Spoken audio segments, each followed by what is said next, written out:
I'd like to tell you about the strangest secret in the world. Not long ago, Albert Schweitzer, the great doctor and Nobel Prize winner, was being interviewed in London, and a reporter asked him, "Doctor, what's wrong with men today?" The great doctor was silent a moment, and then he said, "Men simply don't think." And it's about this that I want to talk with you. We live today in a golden age. This is an era that man has looked forward, dreamed of, and worked toward for thousands of years. But since it's here, we pretty well take it for granted. We in America are particularly fortunate to live in the richest land that ever existed on the face of the earth, a land of abundant opportunity for everyone. But do you know what happens? Let's take 100 men who start even at the age of 25. Do you have any idea what will happen to those men by the time they're 65? These 100 men who all start even at the age of 25 believe they're going to be successful. If you asked any one of these men if he wanted to be a success, he'd tell you that he did. And you'd notice that he was eager toward life, that there was a certain sparkle to his eye, an erectness to his carriage, and life seemed like a pretty interesting adventure to him. But by the time they're 65, 1 will be rich, 4 will be financially independent, 5 will still be working, 54 will be broke. Now think a moment. Out of the 100, only 5 make the grade. Why do so many fail? What has happened to the sparkle that was there when they were 25? What's become of the dreams, the hopes, the plans? And why is there such a large disparity between what these men intended to do and what they actually accomplished? When we say about 5% achieve success, we have to define success. And here's the definition. Success is the progressive realization of a worthy ideal. If a man is working toward a predetermined goal and knows where he's going, that man is a success. If he's not doing that, he's a failure. Success is the progressive realization of a worthy ideal. Rollo May, the distinguished psychiatrist, wrote a wonderful book called Man's Search for Himself. And in this book he says, "The opposite of courage in our society is not cowardice, it is conformity." And there you have the trouble today. It's conformity. People acting like everyone else, without knowing why, without knowing where they're going. Now think of it. In America right now, there are over 14 million people 65 years of age and over, and about 13 million of these 14 million are broke. They're dependent on someone else for life's necessities.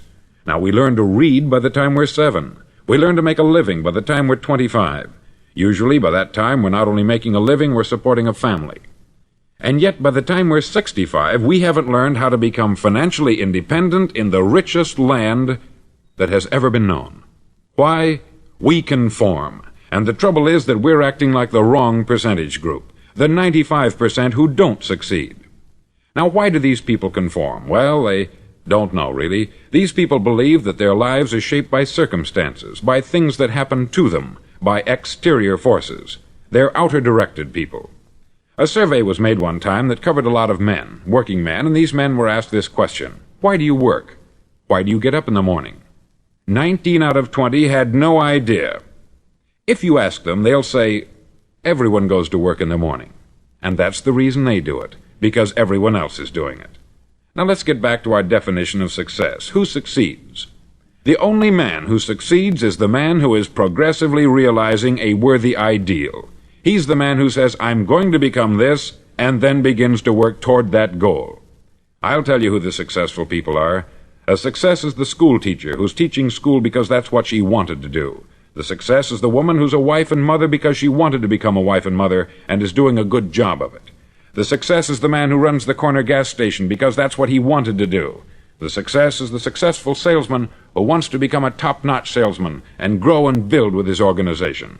A success is anyone who is doing deliberately a predetermined job because that's what he decided to do deliberately. But only 1 out of 20 does that. That's why today there isn't really any competition, unless we make it for ourselves. Instead of competing, all we have to do is create. Now, for 20 years, I looked for the key which would determine what would happen to a human being. Was there a key, I wanted to know, which would make the future a promise that we could foretell to a large extent?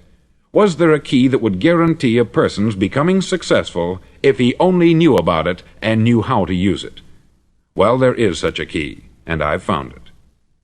Have you ever wondered why so many men work so hard and honestly without ever achieving anything in particular, and others don't seem to work hard and yet seem to get everything? They have the magic touch. You've heard them say that about someone. Everything he touches turns to gold. And have you ever noticed that a man who becomes successful tends to continue to become successful, and on the other hand, have you noticed how a man who is a failure tends to continue to fail? It's because of goals. Some of us have them, some don't. People with goals succeed because they know where they're going. Now think of a ship leaving a harbor, and think of it with the complete voyage mapped out and planned. The captain and crew know exactly where it's going and how long it will take. It has a definite goal. 9,999 times out of 10,000 it will get to where it started out to get. Now let's take another ship, just like the first, only let's not put a crew on it, or a captain at the helm. Let's give it no aiming point, no goal, no destination. We just start the engines and let it go. I think you'll agree with me that if it gets out of the harbor at all, it will either sink or wind up on some deserted beach a derelict. It can't go any place because it has no destination and no guidance. It's the same with a human being. Take the salesman, for example. There is no other person in the world today with the future of a good salesman. Selling is the world's highest paid profession, if we're good at it and if we know where we're going. Every company needs top-notch salesmen, and they reward those men. The sky is the limit for them. But how many can you find? Someone once said, the human race is fixed, not to prevent the strong from winning, but to prevent the weak from losing.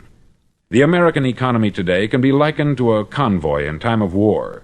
The entire economy is slowed down to protect its weakest link, just as the convoy had to go at the speed that would permit its slowest vessel to remain in formation. That's why it's so easy to make a living today. It takes no particular brains or talent to make a living and support a family today. So we have a plateau of so-called security, if that's what a person's looking for. But we do have to decide how high above this plateau we want to aim for. Now let's get back to the strangest secret in the world, the story that I wanted to tell you today. Why do men with goals succeed in life, and men without them fail? Well, let me tell you something which, if you really understand it, will alter your life immediately. If you understand completely what I'm going to tell you from this moment on, your life will never be the same again. You'll suddenly find that good luck just seems to be attracted to you. The things you want just seem to fall in line. And from now on, you won't have the problems, the worries, the gnawing lump of anxiety that perhaps you've experienced before. Doubt, fear, well, they'll be things of the past. Here's the key to success, and the key to failure. We become what we think about. Now we become what we think about. Throughout all history, the great wise men and teachers, philosophers and prophets have disagreed with one another on many different things. It is only on this one point that they are in complete and unanimous agreement. Listen to what Marcus Aurelius, the great Roman emperor, said. He said, "A man's life is what his thoughts make of it." Disraeli said this, "Everything comes if a man will only wait. I have brought myself by long meditation to the conviction that a human being with a settled purpose must accomplish it, and that nothing can resist a will that will stake even existence for its fulfillment." Ralph Waldo Emerson said this, "A man is what he thinks about all day long." William James said, "The greatest discovery of my generation is that human beings can alter their lives by altering their attitudes of mind." And he also said, "We need only in cold blood act as if the thing in question were real, and it will become infallibly real by growing into such a connection with our life that it will become real.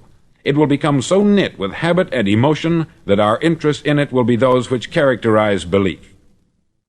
He also said this, "If you only care enough for a result, you will almost certainly attain it. If you wish to be rich, you will be rich. If you wish to be learned, you will be learned. If you wish to be good, you will be good.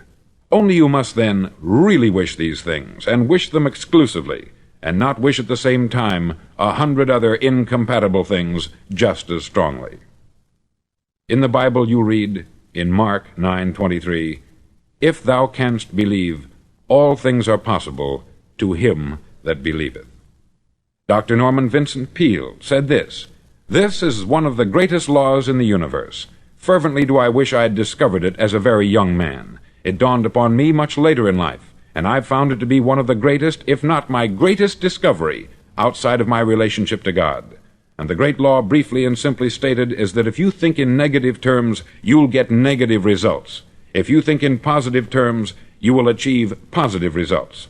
That is the simple fact which is at the basis of an astonishing law of prosperity and success. In 3 words, believe and succeed. William Shakespeare put it this way: "Our doubts are traitors, and make us lose the good we oft might win, by fearing to attempt." George Bernard Shaw said, "People are always blaming their circumstances for what they are. I don't believe in circumstances. The people who get on in this world are the people who get up and look for the circumstances they want, and if they can't find them, make them." Well, it's pretty apparent, isn't it?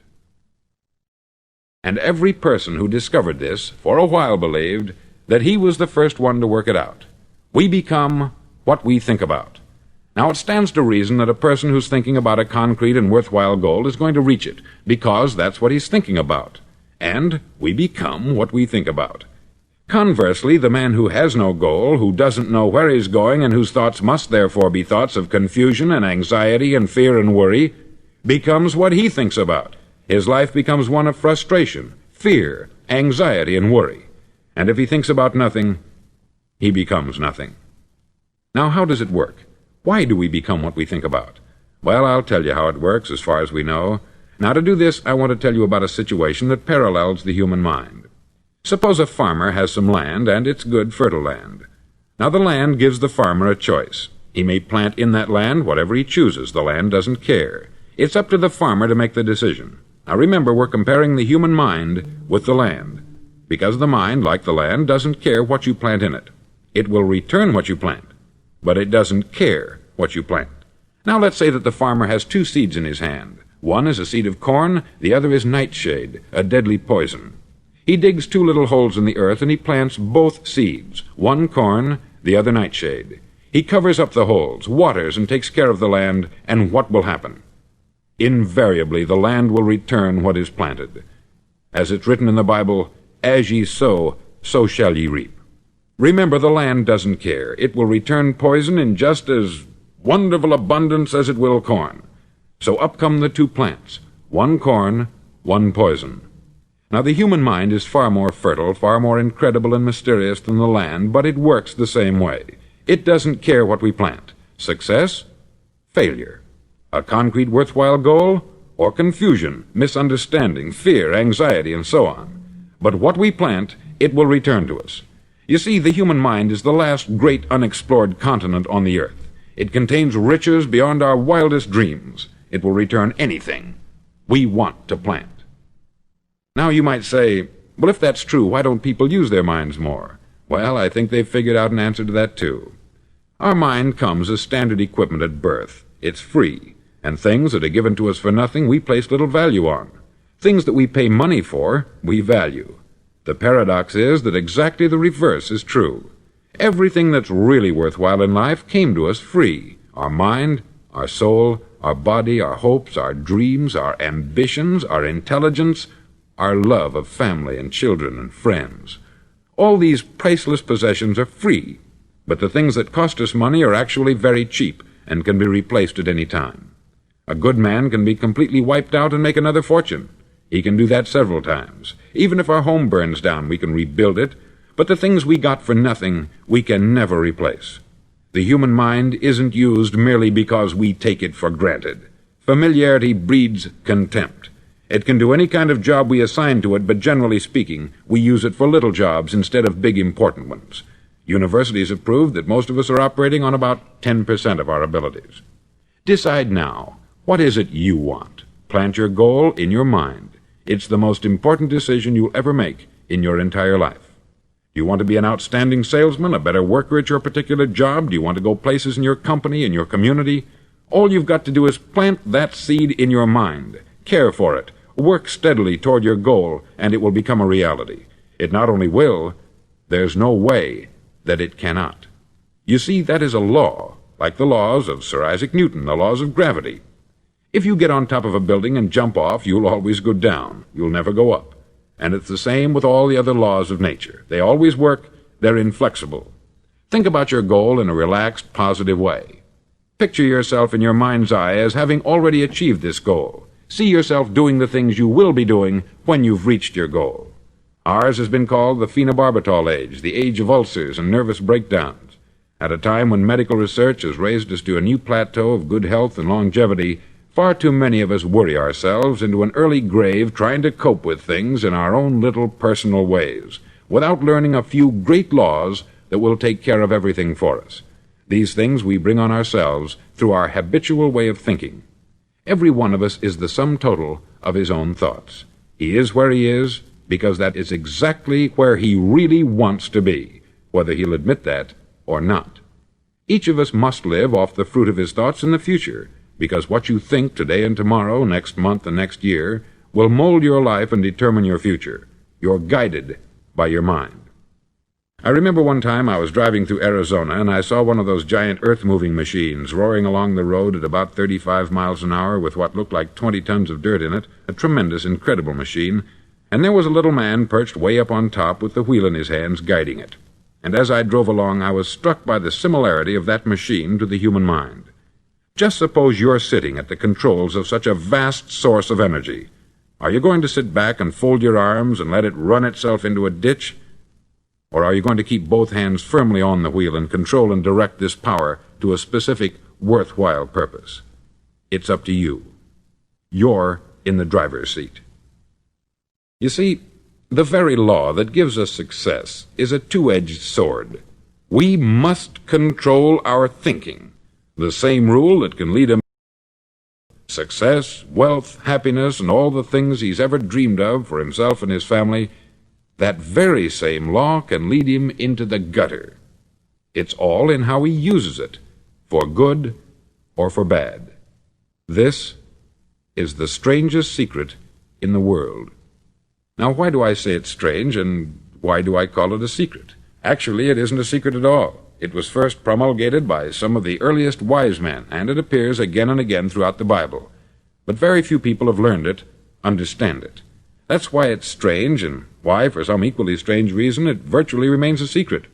I believe that you could go out and walk down the main street of your town and ask one man after another what the secret of success is, and you probably wouldn't run into one man in a month who could tell you.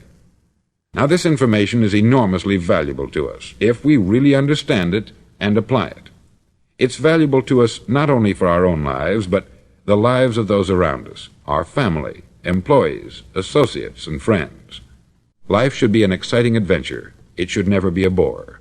A man should live fully, be alive. He should be glad to get out of bed in the morning. He should be doing a job he likes to do because he does it well. One time I heard Grove Patterson make a speech, the editor-in-chief of the Toledo Daily Blade, and as he concluded his speech, he said something that I've never forgotten. He said something like this: "My years in the newspaper business have convinced me of several things, among them that people are basically good, and that we came from someplace, and we're going someplace. So we should make our time here an exciting adventure. The architect of the universe didn't build a stairway leading nowhere." And the greatest teacher of all, the carpenter from the plains of Galilee, gave us the secret time and time again. "As ye believe, so shall it be done unto you." I've explained the strangest secret in the world and how it works. Now I want to explain how you can prove to yourself the enormous returns possible in your own life by putting this secret to a practical test. I want you to make a test that will last 30 days. Now, it isn't going to be easy. If you'll give it a good try, it will completely change your life for the better. Back in the 17th century, Sir Isaac Newton, the English mathematician and natural philosopher, gave us some natural laws of physics which apply as much to human beings as they do to the movement of bodies in the universe. Now, one of these laws is that for every action, there is an equal and opposite reaction. Simply stated, as it applies to you and me, it means we can achieve nothing without paying the price. The results of your 30-day experiment will be in direct proportion to the effort you put forth. To be a doctor, you must pay the price of long years of difficult study. to be successful in selling, and remember that each of us succeeds to the extent of his ability to sell, selling our families on our ideas, selling education in schools, selling our children on the advantages of living the good and honest life, selling our associates and employees on the importance of being exceptional people, to, of course, the profession of selling itself. But to be successful in selling our way to the good life, we must be willing to pay the price. Now, what is that price? Well, it's many things. First, it's understanding emotionally, as well as intellectually, that we literally become what we think about, that we must control our thoughts if we're to control our lives. It's understanding fully that, as ye sow, so shall ye reap. Secondly, it's cutting away all the fetters from the mind and permitting it to soar as it was divinely designed to do. It's the realization that your limitations are self-imposed, and that the opportunities for you today are enormous beyond belief. It's rising above narrow-minded pettiness and prejudice. Thirdly, to use all your courage to force yourself to think positively on your own problem, to set a definite and clearly defined goal for yourself, to let your marvelous mind think about your goal from all possible angles, to let your imagination speculate freely upon many different possible solutions, to refuse to believe there are any circumstances sufficiently strong to defeat you in the accomplishment of your purpose, to act promptly and decisively when your course is clear, and to keep constantly aware of the fact that you are, at this moment, standing in the middle of your own acre of diamonds, as Russell Conwell used to point out. Fourth, save at least 10% of what you earn. It's also remembering that no matter what your present job, it has enormous possibilities if you're willing to pay the price. Now let's just go over the important points in the price each of us must pay to achieve the wonderful life that can be ours. It is, of course, worth any price. 1. You will become what you think about. 2. Remember the word imagination. Let your mind soar. 3. Courage. Concentrate on your goal every day. 4. Save 10% of what you earn. And action. Ideas are worthless unless we act on them. Now I'll try to outline the 30-day test I want you to make. Now keep in mind that you have nothing to lose by making this test, and everything you could possibly want to gain. There are two things that may be said of everyone. Each of us wants something, and each of us is afraid of something. I want you to write on a card what it is you want more than anything else. It may be more money. Perhaps you'd like to double your income or make a specific amount of money. It may be a beautiful home. It may be success at your job. It may be a particular position in life. It could be a more harmonious family. Each of us wants something. Write down on your card specifically what it is that you want. Make sure it's a single goal and clearly defined. You needn't show it to anyone, but carry it with you so that you can look at it several times a day. Think about it in a cheerful, relaxed, positive way each morning when you get up, and immediately you have something to work for, something to get out of bed for, something to live for. Look at it every chance you get during the day and just before going to bed at night. As you look at it, remember that you must become what you think about, and since you're thinking about your goal, you realize that soon it will be yours. In fact, it's yours really the moment you write it down and begin to think about it. Look at the abundance all around you as you go about your daily business. You have as much right to this abundance as any other living creature. It's yours for the asking. Now we come to the difficult part. Difficult because it means the formation of what is probably a brand new habit, and new habits are not easily formed. Once formed, however, it'll follow you for the rest of your life. Stop thinking about what it is you fear. Each time a fearful or negative thought comes into your consciousness, replace it with a mental picture of your positive and worthwhile goal. There will come times when you will feel like giving up. It's easier for a human being to think negatively than positively. That's why only 5% is successful. You must begin now to place yourself in that group. For 30 days you must take control of your mind. It will think only about what you permit it to think. Each day for this 30-day test, do more than you have to do. In addition to maintaining a cheerful, positive outlook, give of yourself more than you've ever done before. Do this knowing that your returns in life must be in direct proportion to what you give. The moment you decide on a goal to work toward, you're immediately a successful person. You're then in that rare and successful category of people who know where they're going. Out of every 100 people, you belong to the top 5. Don't concern yourself too much with how you're going to achieve your goal. Leave that completely to a power greater than yourself. All you have to do is know where you're going. The answers will come to you of their own accord. Remember these words from the Sermon on the Mount, and remember them well. Keep them constantly before you this month of your test. Ask, and it shall be given you. Seek, and ye shall find. Knock, and it shall be opened unto you. For every one that asketh receiveth, and he that seeketh findeth, and to him that knocketh it shall be opened. It's as marvelous and as simple as that. In fact, it's so simple that in our seemingly complicated world it's difficult for an adult to understand that all he needs is a purpose and faith. For 30 days, do your best. If you're a salesman, go at it as you've never done before, not in hectic fashion, but with the calm, cheerful assurance that time well spent will give you the abundance in return you deserve and want. No matter what your job, do it as you've never done it before for 30 days. And if you've kept your goal before you every day, you'll wonder and marvel at this new life you've found. Dorothea Brand, outstanding editor and writer, discovered it for herself and tells about it in her fine book, Wake Up and Live. Her entire philosophy is reduced to the words, act as though it were impossible to fail. She made her own test with sincerity and faith, and her entire life was changed to one of overwhelming success. Now you make your test for 30 full days. Don't start your test until you've made up your mind to stick with it.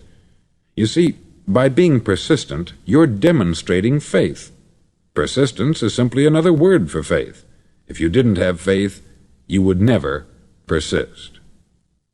If you should fail during your first 30 days, by that I mean suddenly find yourself overwhelmed by negative thoughts, you've got to start over again from that point and go 30 more days. Gradually your new habit will form until you find yourself one of that wonderful minority to whom virtually nothing is impossible. Don't forget the card. It's vitally important as you begin this new way of living. On one side of the card, write your goal, whatever it may be. On the other side, write the words we've quoted from the Sermon on the Mount. Ask, and it shall be given you. Seek, and ye shall find. Knock, and it shall be opened unto you. In your spare time during your test period, read books that will help you. Inspirational books like the Bible, Dorothea Brand's Wake Up and Live, The Magic of Believing by Claude Bristol, Think and Grow Rich by Napoleon Hill, and other books that instruct and inspire. Nothing great was ever accomplished without inspiration. See that during these crucial first 30 days, your own inspiration is kept at a peak. Above all, don't worry. Worry brings fear, and fear is crippling. The only thing that can cause you to worry during your test is trying to do it all yourself. Know that all you have to do is hold your goal before you. Everything else will take care of itself. Remember also to keep calm and cheerful. Don't let petty things annoy you and get you off course. Now, since making this test is difficult, some may say, well, why should I bother? Well, look at the alternative. No one wants to be a failure. No one really wants to be a mediocre individual. No one wants a life constantly filled with worry, fear, and frustration. Therefore, remember that you must reap that which you sow. If you sow negative thoughts, your life will be filled with negative things. If you sow positive thoughts, your life will be cheerful, successful, and positive. Now, gradually, you will have a tendency to forget what you've heard on this record. Play it often. Keep reminding yourself of what you must do to form this new habit. Gather your whole family about and listen to what's been said here at regular intervals. You know, most men will tell you that they want to make money without understanding the law. The only people who make money work in the mint. The rest of us must earn money. This is what causes those who keep looking for something for nothing or a free ride to fail in life. The only way to earn money is by providing people with services or products which are needed and useful. We exchange our product or service for the other man's money. Therefore, the law is that our financial return will be in direct proportion to our service. Success is not the result of making money. Making money is the result of success, and success is in direct proportion to our service. Most people have this law backwards. They believe that you're successful if you earn a lot of money, that you can only earn money after you're successful. It's like the story of the man who sat in front of the stove and said to it, "Give me heat, and then I'll add the wood." How many men and women do you know, or do you suppose there are today, who take the same attitude toward life? There are millions. We've got to put the fuel in before we can expect heat. Likewise, we've got to be of service first before we can expect money. Don't concern yourself with the money. Be of service. Build, work, dream, create. Do this, and you'll find there's no limit to the prosperity and abundance that will come to you. Prosperity is founded upon a law of mutual exchange. Any person who contributes to prosperity must prosper in turn himself. Sometimes the return will not come from those you serve, but it must come to you from someplace, for that is the law. For every action there is an equal and opposite reaction. As you go daily through your 30-day test period, remember that your success will always be measured by the quality and quantity of service you render, and money is a yardstick for measuring this service. No man can get rich himself unless he enriches others. There are no exceptions to a law. You can drive down any street in America and from your car estimate the service that's being rendered by the people living on that street. Had you ever thought of this yardstick before? It's interesting. Some, like ministers and priests and other devoted people, measure their returns in the realm of the spiritual, but again, their returns are equal to their service. Once this law is fully understood, any thinking person can tell his own fortune. If he wants more, he must be of more service to those from whom he receives his return. If he wants less, he has only to reduce this service. This is the price you must pay for what you want. If you believe you can enrich yourself by deluding others, you can only end by deluding yourself. It may take some time, but just as surely as you breathe, you'll get back what you put out. Don't ever make the mistake of thinking you can avert this. It's impossible. The prisons and the streets where the lonely walk are filled with people who tried to make new laws just for themselves. We may avoid the laws of man, but there are greater laws that cannot be broken. An outstanding medical doctor recently pointed out 6 steps that will help you realize success. 1. Set yourself a definite goal. 2. Quit running yourself down. 3. Stop thinking of all the reasons why you cannot be successful, and instead think of all the reasons why you can. 4. Trace your attitudes back through your childhood and try to discover where you first got the idea you couldn't be a success, if that's the way you've been thinking. 5. Change the image you have of yourself by writing out a description of the person you would like to be. And 6. Act the part of the successful person you have decided to become. The doctor who wrote those words is a noted West Coast psychiatrist, David Harold Fink, M.D. Do what all experts since the dawn of recorded history have told you you must do. Pay the price by becoming the person you want to become. It's not nearly as difficult as living unsuccessfully. Make your 30-day test. Then repeat it. Then repeat it again. Each time it will become more a part of you until you'll wonder how you could ever have lived any other way. Live this new way and the floodgates of abundance will open and pour over you more riches than you may have dreamed existed. Money? Yes, lots of it. But what's more important, you'll have peace. You'll be in that wonderful minority who lead calm, cheerful, successful lives. Start today. You have nothing to lose, but you have a life to win.